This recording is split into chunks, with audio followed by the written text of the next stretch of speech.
Hello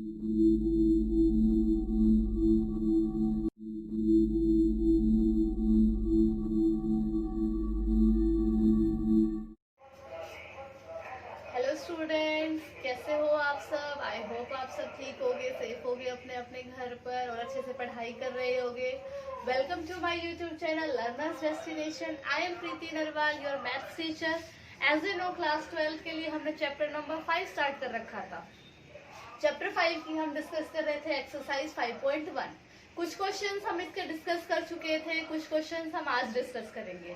आज हम question number 19 discuss कर रहे हैं। तो चलिए क्वेश्चन की स्टेटमेंट रीड आउट करते हैं और क्वेश्चन को समझने की कोशिश करते हैं कि क्वेश्चन हमसे क्या पूछा गया और कैसे हमें उसको सॉल्व करना है। Okay, so let's start the question. Show that the function defined by gx is equals to x minus, ये हमारा क्या है, greatest integer function x is discontinuous at all integral points। all integral points मतलब जितने भी integral value होंगी। Integer value मतलब हम उसको z से डिनोट करते हैं। अगर z से डिनोट करने की बात करें तो 0 1 2 3 सो ऑन, यहाँ से बात करते हैं -1 -2 एंड सो ऑन। ये सारे क्या है, इंटीग्रल वैल्यूज है, मतलब इंटीजर्स हैं। तो हमें शो करना है कि ये जो हमारा फंक्शन गिवन है gx is equals to x minus greatest integer function x, हमें शो करना है कि ये फंक्शन हर एक इंटीग्रल पॉइंट के लिए, मतलब चाहे वो 0 1 2 3 कोई भी पॉइंट हो, उन सब के लिए डिसकंटिन्यूअस होगा। मतलब जितनी भी इंटीग्रल वैल्यूज होंगे, इंटीजर्स होंगे, उन सब के लिए फंक्शन क्या है, डिसकंटिन्यूअस है। हमें ये चीज प्रूव करनी है। ओके, तो क्वेश्चन को स्टार्ट करते हैं। सबसे पहली बात करते हैं ग्रेटेस्ट इंटीजर फंक्शन के बारे में ही। अगर आप लोगों को पता है तो बहुत अच्छा, अगर नहीं पता है तो स्टिल मैं बता रही हूँ कि ग्रेटेस्ट इंटीजर फंक्शन जो हमारा क्या होता है, ये कभी भी डेसिमल में वैल्यूज नहीं लेता। डेसिमल में वैल्यूज है तो भी ये क्या लेता है, इंटीजर वैल्यू ही लेता है। इंटीजर वैल्यू के लिए तो ये इंटीजर लेगा ही लेगा, और अगर कोई डेसिमल पोर्शन भी है तो उसके लिए भी क्या लेता है, ये इंटीग्रल वैल्यू ही लेता है। अब वो इंटीग्रल वैल्यू कैसे डिसाइड करता है, वो जो उसका लेफ्ट में इंटीजर आता है ये वही वैल्यू कंसिडर करता है। मान लीजिए ये नंबर लाइन है 0 1 2, इधर से -1 -2 सो ऑन। अगर हम ग्रेटेस्ट इंटीजर फंक्शन की बात करें, मैंने वैल्यू ले ली 1.9, ठीक है। तो अगर मैं इसमें ये वैल्यू रख रही हूँ तो मैं फंक्शन जो मेरी वैल्यू ये लेगा वो लेगा 1, अपने लेफ्ट में इंटीजर। ओके, क्या वैल्यू लेगा ये 1। मतलब अगर हम 1.9 की बात कर रहे हैं तो ये लेगा 1। अगर मैं वैल्यू ले लेती 2.1 तो ये वैल्यू लेता 2, मतलब अपने लेफ्ट में। इसका मतलब हम कह सकते हैं अगर ये कुछ वैल्यू ले रहा है तो ये अपने उससे पिछला वाला क्या लेगा, इंटीजर कंसीडर करेगा। ओके, अगर और डेसिमल के लिए अगर सिंपल यहाँ 2 होता तो ये वैल्यू 2 ही लेगा। मतलब इंटीजर के लिए तो कोई वो नहीं है चेंज, लेकिन अगर फ्रैक्शनल पार्ट है कुछ, उसके अंदर रैशनल नंबर है कुछ, तो उसके लिए वो क्या लेगा, अपना लेफ्ट का इंटीजर ही कंसीडर करेगा। ओके, बाकी इसके बारे में आपकी 11th की बुक में भी है, वहां से एक बार इसको जरूर रिवाइज कीजिएगा। चलिए अब करते हैं क्वेश्चन को स्टार्ट।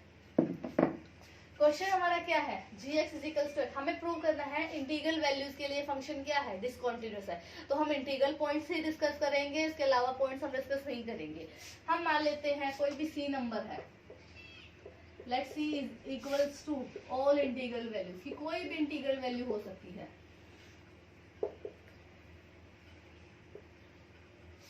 ठीक है, तो हम इस पर्टिकुलर के लिए सबसे पहले फंक्शन की बात करें तो gc इंटीग्रल वैल्यू है। इंटीग्रल वैल्यू के लिए मैंने बताया, अभी मैंने बताया था, अगर हम वैल्यू 1 ले रहे हैं तो फंक्शन क्या वैल्यू दे रहा है, 1 ही दे रहा है। इसका मतलब यहाँ भी ये वैल्यू क्या देगा, c ही देगा। आंसर क्या आ गया, 0। इसका मतलब इंटीग्रल वैल्यूज के लिए फंक्शन की वैल्यू क्या आ गई, c। रो, हमें फंक्शन की वैल्यू जरूरी है क्योंकि हम लिमिट ऑफ कॉन्टिन्यूटी, हम कॉन्टिन्यूटी की डेफिनेशन की बात करें तो हम लिमिट की वैल्यू चेक करेंगे और हम फंक्शन की वैल्यू चेक करेंगे। एज क्योंकि नेचर डिफर कर रहा है वैल्यूज के लिए, तो हम इसके लिए लेफ्ट हैंड लिमिट भी चेक करेंगे और पर्टिकुलर इंटीजर के लिए राइट हैंड लिमिट भी चेक करेंगे। तो सबसे पहली बात आती है लेफ्ट हैंड लिमिट की। लेफ्ट हैंड लिमिट जैसे ही हम चेक करेंगे तो limit x approaches to c negative, ठीक है, या n नेगेटिव, कुछ भी आप कोई अगर दूसरा वेरिएबल कंसिडर करना चाहो तो वो भी कंसिडर कर सकते हो, c m n जो भी आप कंसिडर करना चाहो, फंक्शन हम रखते हैं x माइनस दिस। अब हमने जैसे ही रखा यहाँ वैल्यू, अगर वो c नेगेटिव है तो मतलब c में से कुछ पोर्शन क्या हो रहा है, घट रहा है। तो इसका मतलब अब हम c की जगह क्या लेंगे, कुछ c माइनस एच, ये इसकी तरफ अप्रोच कर रहा है ना, कुछ छोटा नंबर। अब c में से कुछ घट रहा है तो ये जो वेरिएबल लेगा वो कौन सा लेगा, c माइनस वन या c इक्वल्स टू, नहीं लेगा ना। इसका मतलब मान लो मेरे पास वैल्यू होती 2 और इस h की वैल्यू होती स्लाइटली मान लो 0.1 ही ले लेते हैं, तो 2 माइनस 0.1 दैट मीन्स ये 1.9 के लिए मैंने अभी बताया था क्या लेगा वैल्यू 1। इसका मतलब एक कम, तो c के लिए c माइनस वन एच, क्योंकि हम लेफ्ट हैंड लिमिट कंसिडर कर रहे हैं तो ये वैल्यू क्या देगा, c माइनस वन, एक कम नंबर की वैल्यू देगा ना हमें, तो c minus c plus one, तो मतलब लेफ्ट हैंड लिमिट की वैल्यू क्या आ गई 1। इसको हम मान लेते हैं इक्वेशन सेकेंड, ठीक है। अब बात करते हैं इसी के लिए राइट हैंड लिमिट की।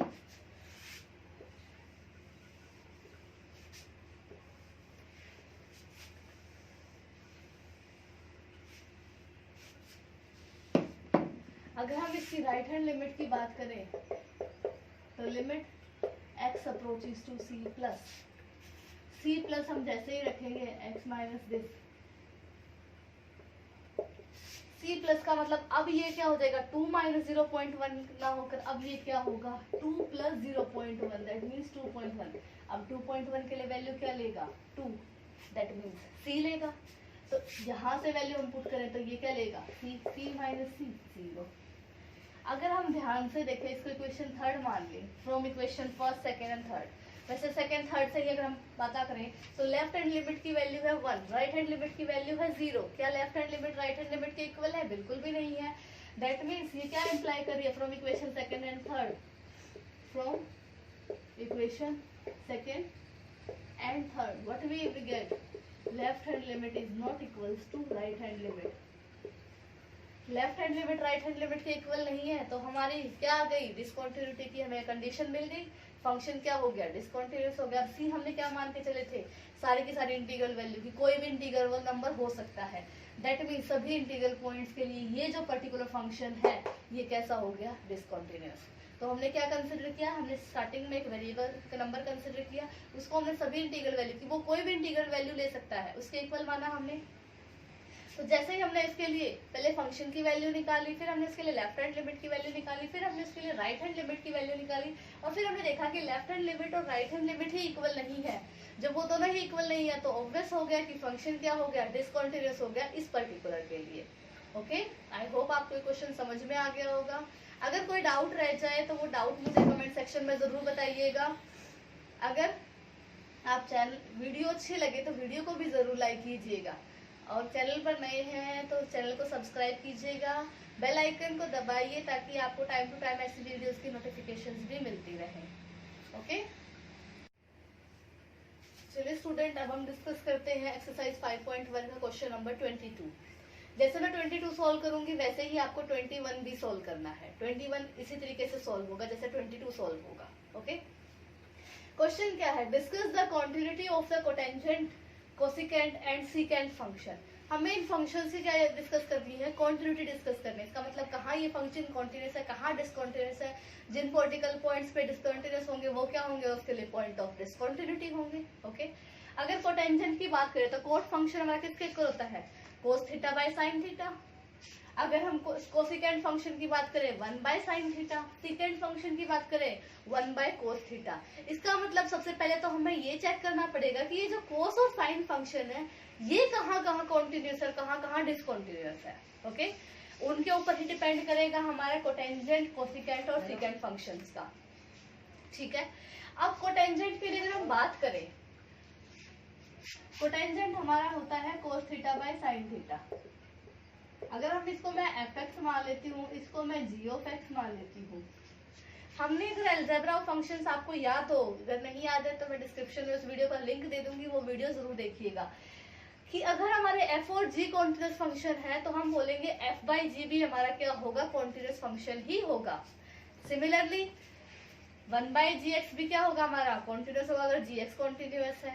तो हम ये इजीली प्रूव कर सकते हैं। इसका मतलब सबसे पहला काम हमारा होगा इस कोस थीटा और साइन थीटा के लिए चेक करना कि क्या ये फंक्शन हर जगह कॉन्टिन्यूस है या नहीं है। उसके अकॉर्डिंग हम क्या करेंगे, प्रूव करेंगे कि कोटेंजेंट, कोसिकेंट और सीकेंट फंक्शन कॉन्टिन्यूस है या नहीं है। तो चलिए स्टार्ट करते हैं। सबसे पहले बात कर लेते हैं साइन थीटा की ही। तो हमने एफ एक्स मान लिया साइन थीटा के इक्वल, ठीक है। अब अगर हमें इसको कॉन्टिन्यूस चेक करना है तो हमें इसके लिए लिमिट की वैल्यू चेक करनी पड़ेगी और फंक्शन की वैल्यू चेक करनी पड़ेगी, ठीक है। हम कोई भी, ये फंक्शन हमारा हर जगह डिफाइंड है तो हम जनरल कोई भी नंबर वेरिएबल कंसिडर कर लेते हैं सी, किसी कोई भी रियल वैल्यू है उसके लिए हम इसकी वैल्यू चेक करेंगे। तो एफ ऑफ सी की वैल्यू की अगर बात करें तो सिंपली साइन सी, ये फर्स्ट पार्ट, ये फर्स्ट इक्वेशन हो गई हमारी। अब हमें चेक करनी है लिमिट की वैल्यू। हम मान लेते हैं लेट x हमारा है c प्लस एच के इक्वल। दिस इम्प्लाइज कि जैसे ही x c को अप्रोच करेगा h हमारा किसको अप्रोच कर जाएगा, 0 को अप्रोच कर जाएगा। अब हम चेक कर लेंगे लिमिट की वैल्यू, ठीक है। Limit h approaches to 0 sine x, यहाँ पर x थीटा की जगह x ले लेते हैं या फिर यहाँ थीटा कर लीजिएगा, ठीक है। साइन x, x की जगह हमने लिया है c plus h. Sine of a plus b का फॉर्मूला क्या होता है हमारा, limit h approaches to 0 sine a plus b, sine a cos b plus cos a sine b, यही फॉर्मूला होता है। तो उसके अकॉर्डिंग हम इसको एक्सपेंड करेंगे। दैट मीन्स क्या आएगा, sine c cos h plus cos c sine h, ये वैल्यू आई। अब ये लिमिट हमारी, हमने पढ़ा था लिमिट के बारे में, मैंने बताया था कि ये लिमिट क्या हो जाएगी, अलग अलग अप्लाई होगी, क्योंकि अंदर प्लस का ऑपरेशन है तो लिमिट भी प्लस के ऑपरेशन में दोनों टर्म्स पर अलग अलग ओपन होगी। तो जैसे ही ये अलग अलग ओपन होगी तो limit h approaches to 0, sine C तो आपका क्या है, कांस्टेंट है, तो इस पर तो कोई इफेक्ट नहीं पड़ेगा। किस पर अप्लाई होगी, ये कोस h पर अप्लाई होगी यहाँ पर। सिमिलरली यहाँ limit h approaches to 0, cos c again से आपका क्या है, कांस्टेंट है, तो अप्लाई किस पे होगी, साइन h पे। जैसे ही हम h अप्रोचेस टू 0 मतलब कोस 0 1, साइन 0 0, इसका मतलब ये टर्म तो आपकी क्या बन गई, 0, क्योंकि साइन 0 0, 0 इंटू समथिंग 0, तो ये टर्म तो होगी 0। कोस h की वैल्यू जैसे हम 0 अप्लाई करेंगे, कोस 0 1, तो यहाँ से वैल्यू क्या आ गई, साइन सी। इसको इक्वेशन हम सेकंड मान लेते हैं। तो हमारी फर्स्ट इक्वेशन फंक्शन की वैल्यू और लिमिट की वैल्यू क्या आ गई, इक्वल आ गई, दोनों की वैल्यू इक्वल आ गई। इसका मतलब साइन एक्स क्या हो गया, कॉन्टिन्यूअस हो गया, ओके। और सी हमने कोई भी जनरल नंबर कंसिडर किया था, कोई भी जनरल रियल नंबर। तो from equation first and second हमने क्या प्रूव कर दिया,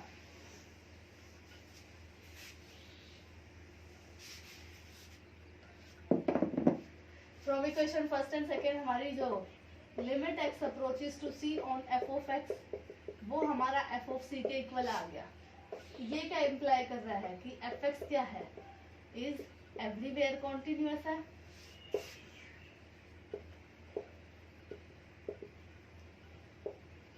अगर आपने साइन एक्स का ग्राफ भी ध्यान से देखा होगा तो उसमें कोई ब्रेकेज नहीं आता। हमारा साइन का ग्राफ कुछ इसी तरीके से बनता है, क्या इसमें कहीं भी ब्रेक आता है, कहीं भी मुझे पेन उठाने की जरूरत नहीं पड़ती। तो ये ग्राफ कॉन्टिन्यूस रहता है, तो इसका मतलब ये फंक्शन भी कैसा है, कॉन्टिन्यूस है। इसी तरीके से अब हम चेक करेंगे हमारे कोस थीटा के लिए, उसको हम जीएक्स के इक्वल मान लेते हैं। एफ एक्स तो हमारा कॉन्टिन्यूस आ ही गया, अब बात आती है जीएक्स की।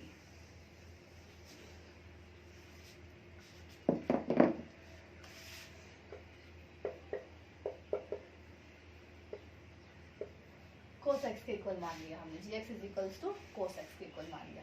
तो फिर से वही बात, सी कोई भी जनरल नंबर कंसीडर किया, जीसी की वैल्यू तो डायरेक्ट कोस सी। लिमिट की वैल्यू निकालने के लिए हम मान लेते हैं लेट एक्स किसके इक्वल है, सी प्लस एच, क्योंकि हम अप्रोक्सीमेट वैल्यू के लिए चेक करते हैं, इक्वल वैल्यू के लिए नहीं। दिस इम्प्लाइज कि ऐसे ही जैसे ही एक्स सी को अप्रोच करेगा, एच किसको अप्रोच कर जाएगा, 0 को अप्रोच कर जाएगा। तो लिमिट लगाई हमने, limit h approaches to 0, function में एक्स की जगह क्या पुट करेंगे, cos c plus h. Again अब फिर से अब फॉर्मूला खुलेगा कोस ए प्लस बी का। कोस ए प्लस बी का क्या होता है, cos A into cos B minus sine A into sine B. तो हो जाएगा cos C into cos H minus sine C into sine H. हमेशा याद रखिएगा कोस के फॉर्मूले हमेशा डिफर करते हैं, बाकी फिर भी पैटर्न फॉलो करके चलते हैं, कोस अपना ही पैटर्न लेके चलता है। तो जैसे प्लस पे अलग अलग खुली थी वैसे ही माइनस का ऑपरेशन है, तो भी हमारी लिमिट की वैल्यू दोनों के फंक्शंस के लिए क्या खुलेगी, अलग अलग सेपरेटली ओपन होगी। तो क्या होगा, limit h approaches to 0 cos c into cos h minus limit h approaches to 0 sin c into sin h। जैसे ही हमने लिमिट अप्लाई की, cos c और sin c तो हमारे क्या है, कांस्टेंट है। जैसे ही अप्लाई किया cos 0 1, sin h 0 0, इसका मतलब ये पूरी की पूरी टर्म क्या हो गई, 0। यहाँ जैसे पुट किया वैल्यू आ गई cos c, तो फंक्शन की वैल्यू और हमारी लिमिट की वैल्यू क्या आ गई, इक्वल आ गई, दोनों वैल्यू इक्वल आ गई। तो इसका मतलब फंक्शन कैसा हो गया, कॉन्टिन्यूस हो गया। इसका मतलब हमारा cos भी कॉन्टिन्यूस है और हमारा sin भी कॉन्टिन्यूस था। तो अब हम निकाल सकते हैं इसको टेंजेंट के लिए, कोसिकेंट के लिए, सिकेंट के लिए।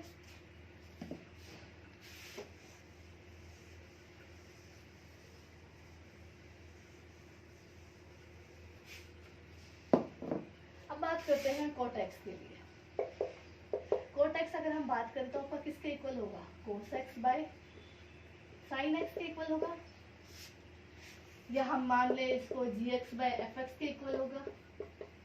हमने पढ़ा था कि दो फंक्शंस अगर कॉन्टिन्यूस है तो उनका डिवीजन भी कॉन्टिन्यूस होगा, लेकिन क्या कंडीशन थी इसके साथ कि fx क्या होना चाहिए, नॉट इक्वल टू 0 होना चाहिए, क्योंकि जैसे ये दोनों 0 के इक्वल हो गया तो ये तो क्या हो जाएगा, इनफाइनाइट नॉट डिफाइंड की टर्म में चला जाएगा, और वहां पर तो फंक्शन हम नहीं चेक कर सकते। तो इसीलिए हम देखेंगे कि बाकी सब जगह तो ये कॉन्टिन्यूस होगा, हमें सिर्फ वो जगह हटानी पड़ेगी जहां पर sin x 0 होता होगा। अब sin x किस पर 0 होता है, 0 पर, पाई पर, या हम अगर जनरल बात करें तो किस पर होता है, n पाई पर। So this implies sin x equal to 0, this implies x is equals to n pi, n हमारा इंटीग्रल वैल्यू होगा कोई भी n इंटीजर। तो अगर ये हम वैल्यूज इसमें से हटा दे तो cot x क्या हो जाएगा, कॉन्टिन्यूस हो जाएगा। So this implies cot x is continuous